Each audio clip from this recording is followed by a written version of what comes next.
Hey everyone, happy Monday. This is Melody and author of The Devil's Daughter project I'm working on. And so this is week 10. Wow, I've been doing this for 10 weeks. That's amazing. So if you want to follow from the beginning, you can go back to episode 1 and watch that. What I'm doing is I'm documenting my self-publishing journey of my memoir. And saying my self-publishing journey, that's something we're going to dig into today. But first I want to talk about what I did last week. I did say that I was going to start giving shape to my book marketing plan. And the funny thing is, I was feeling really resistant to that, like, oh, I don't want to do it. But once I started it, it was fine. Do you ever have that happen to you? Like, you either like there's something that you need to do and you either like you're resistant to it, you don't want to do it, or sometimes you're like, you can't wait. This is going to be awesome. I can't wait to do that. And then when you actually sit down and do it, your experience is very different than what your imagination told you it was going to be. And so that happened to me.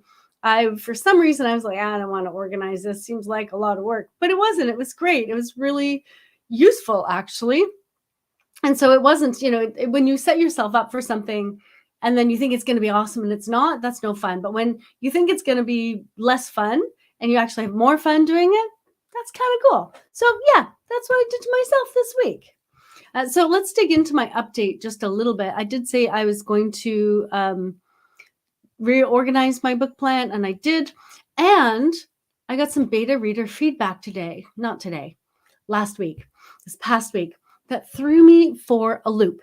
One of my beta readers is also a professional in the publishing world. And I think I talked about this a little bit maybe last week, that some of my beta readers are readers and some of them are publishing people. I wanted both perspectives, so I found a few of each. So this one beta reader threw me for a bit of a loop because he said, I suggest that you not self-publish this book. I suggest that you find a traditional publisher and go the traditional publishing route. And I was like, okay. And he went on to explain. He sent me 3 pages of feedback, which was amazing. But the feedback was, this book needs more reach than you're going to get as a self-published author. And it's true. If I did go with one of the larger publishing houses, I'd certainly get more reach. They have an audience ready for you, right? If you're an author and you have a book and they have an audience, they have the audience ready for you, you're likely to sell more books. So now I admit that I spent like 2 hours looking at publishing houses and agents and thought about it. And then I decided to put that idea to the side and start working on my marketing plan, which is what I was going to do. And even if you go the traditional publishing route, a lot of the information that I'm putting in my marketing plan, I would need to put in a proposal for a traditional publisher. And so it's not, if I do decide to go the traditional route or try to go to the traditional route, it's not like the work I'm doing on the marketing plan is wasted. It still helps me figure out all these details that I would have to tell a traditional publisher anyway. So even if I do decide to try to go traditional publishing, which I don't think I'm going to, but even if I did, all of this work is really important towards that as well. Because as I said, a book proposal and a book marketing plan have a lot of overlap. So I'm still thinking about this. I think I'll talk about it when I've had more time to think about it. I'll talk about it on another episode to talk about kind of the pros and cons of each and why I'm going to make the decision I'm going to make. I think that when somebody gives you advice like that, I think it's worth thinking on. I'm not saying that I'm going to do what everyone suggests I should do, but it's worth thinking on. All right. So my book marketing plan. I was working on the basics, the bio, the description, the audience, the positioning, the platform, and so forth.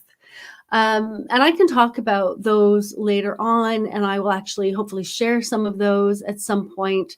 So if you are also on a publishing journey, you'll get some of that.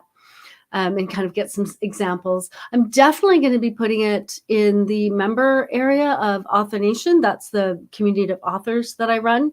I'll definitely be putting it in there so people can see what that looks like.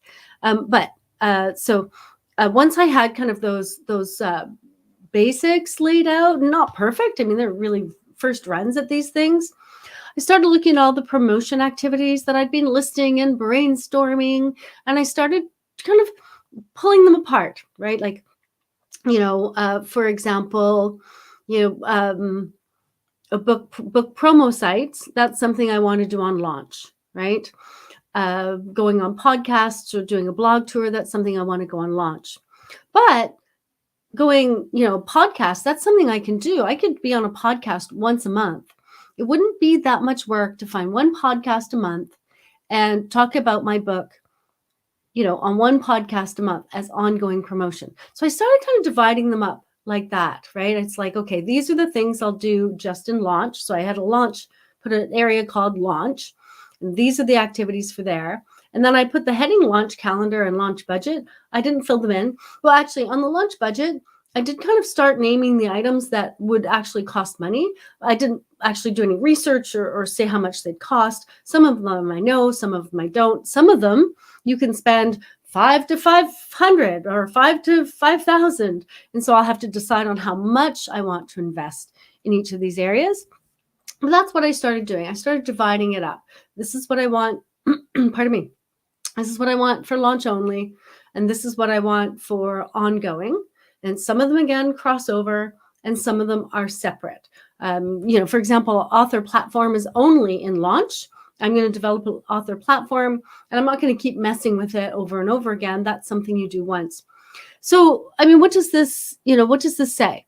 Launch will take more energy because there'll be all these things that I need to do. There's more resources, more energy. Because, for example, you have to do your author platform only once. And if you want to do cross promotion and have an email list and things like that, you need to set all of that up. You need to come up with a gift for people to download.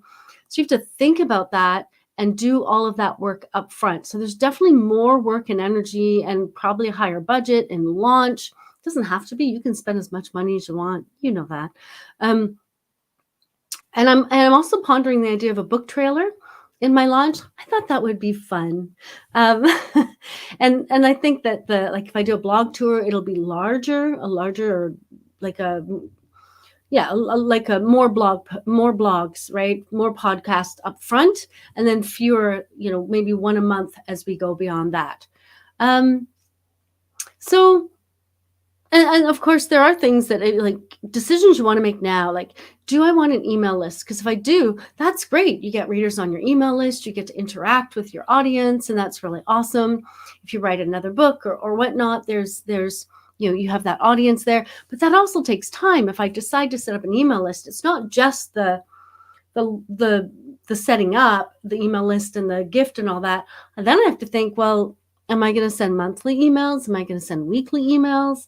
That's something I want to think about now, because I don't want to kind of jump in and go, I'm going to do everything.